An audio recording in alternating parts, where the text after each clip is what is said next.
1944, the Oval Office, Roosevelt dictating an important letter. According to Stanley Lavelville, Donovan quietly stood behind the president that day.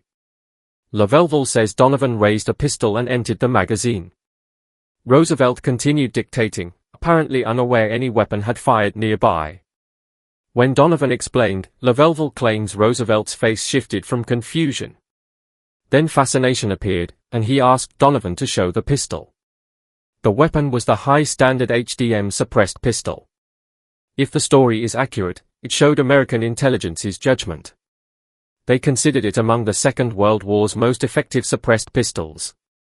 The weapon later served covert operations across decades and distant theaters. From Nazi Europe to Vietnam jungles to a U-2 cockpit. This is how Bell Telephone Laboratories helped design its suppressor system. By 1942, America's new Office of Strategic Services faced a problem. The OSS handled espionage, sabotage, and covert operations behind enemy lines. Their agents needed to work quietly, eliminating sentries without raising alarms. Guard dogs had to be dealt with silently during secret missions.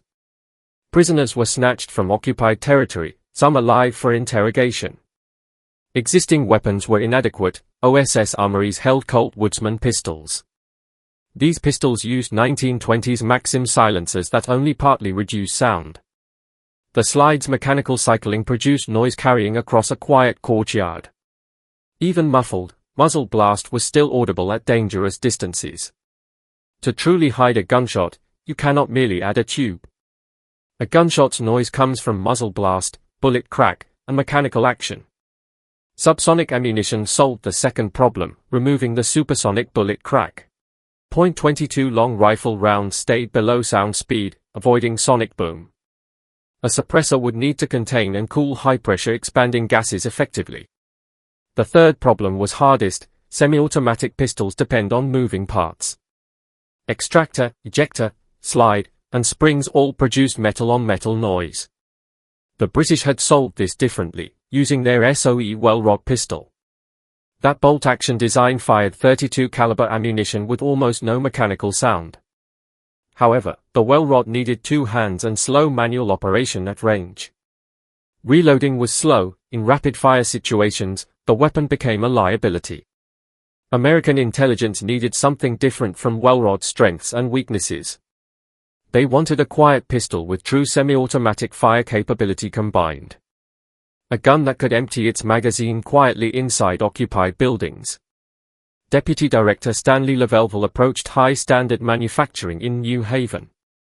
High Standard had built thousands of Model HD target pistols for training. Lavelville wanted an integral suppressor built onto this proven pistol platform. But High Standard made pistols, not suppressors. They lacked acoustic expertise. In early 1943, Ordnance awarded a suppressor contract to Bell Labs. At first, Bell Telephone Laboratories seemed a strange choice for firearms work. But their engineers had studied acoustics and noise reduction for telephone systems. Principles that made long-distance calls intelligible could also hide gunshots. Bell Labs delivered suppressor design specifications to the OSS in autumn 1943. Engineers who created it stayed anonymous. Classified wartime projects hid individual names.